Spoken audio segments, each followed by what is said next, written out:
మనకి రేపు మాంచెస్టర్ వేదికగా 23rd ఫోర్త్ టెస్ట్ జరగబోతోంది కదా.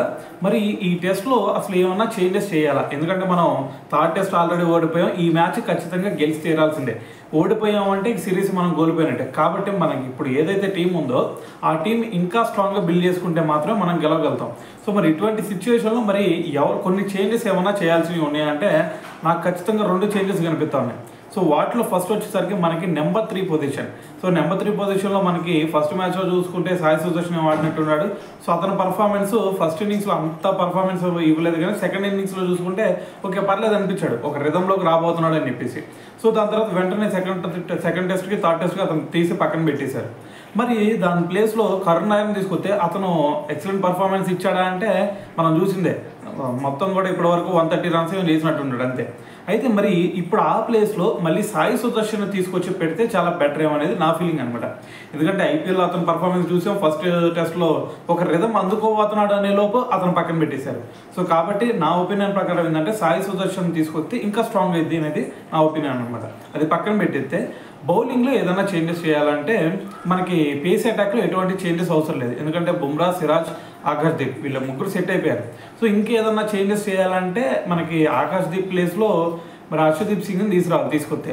సో మరి ఇప్పుడు అటువంటి డెసిషన్ తీసుకుంటారనేది నేను అనుకోవట్లేదు. ఎందుకంటే సెకండ్ టెస్ట్లో ఆకాష్దీప్ ఎంత మంచి పర్ఫార్మెన్స్ చేశాడు అనేది మనం చూసాం కూడా, 10 వికెట్స్ కూడా తీసుకున్నాడు. సో అందుకని చెప్పేసి అతన్ని పక్కన పెట్టే సిచ్యువేషన్ చాలా తక్కువ. సో మరి ఇంకా స్పిన్నర్స్లో ఏదైనా చేంజెస్ చేయాలంటే జడేజా బ్యాటింగ్లో మంచిగానే ఉన్నాడు, బౌలింగ్లో అవసరమైనప్పుడు కీ వికెట్స్ తీస్తున్నాడు. మరి ఇంకా వాషింగ్టన్ సుందర్నే బౌలింగ్ లాస్ట్ మ్యాచ్లో మంచిగా బౌలింగ్ చేశాడు, కానీ ఇక్కడ మనకి మాంచెస్టర్ వేదికగా కాబట్టి ఇక్కడ ఫస్ట్ 2 డేస్లో ఎక్సలెంట్గా పేసర్స్కి బాగా అనుకూలించింది. కానీ థర్డ్ డే ఎప్పుడైతే స్టార్ట్ అవుతుందో అప్పటి నుంచి స్పిన్నర్స్ గేమ్లోకి వచ్చేస్తారు. మరి స్పిన్నర్స్ గేమ్లోకి వచ్చేటప్పుడు మనకెళ్ళి ఒక స్పెషలిస్ట్ స్పిన్నర్ని పెట్టుకున్నాం అనుకోండి, ఆటోమేటిక్గా మనకి వికెట్లు తీసిస్తాడు. మరి ఇప్పుడు స్పెషలిస్ట్ స్పిన్నర్ అంటే ఎవరు దొరుకుతారు అంటే మనకు కుల్దీప్ యాదవ్ ఉన్నాడు కదా. సో కుల్దీప్ యాదవ్ని కనుక లోపల తీసుకొచ్చి కొంచెం వాషింగ్టన్ సుందర్ని కనుక బయటకు పెట్టారనుకోండి, సో ఆటోమేటిక్గా మనకల్లే ఒక స్పెషలిస్ట్ స్పిన్నర్ ఉంటాడు, జడేజా ఉంటాడు, దాని తర్వాత పేస్ అటాక్లో వచ్చేసరికి 4 ఉంటారు మనకి నితీష్ కుమార్ రెడ్డితో పాటు.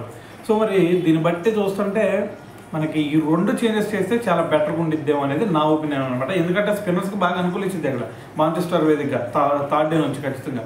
సో కాబట్టి మరి కుల్దీప్ యాదవ్ని మనకి లోపల తీసుకొస్తే చాలా బెటర్ ఏమో అనేది నా ఒపీనియన్ అనమాట.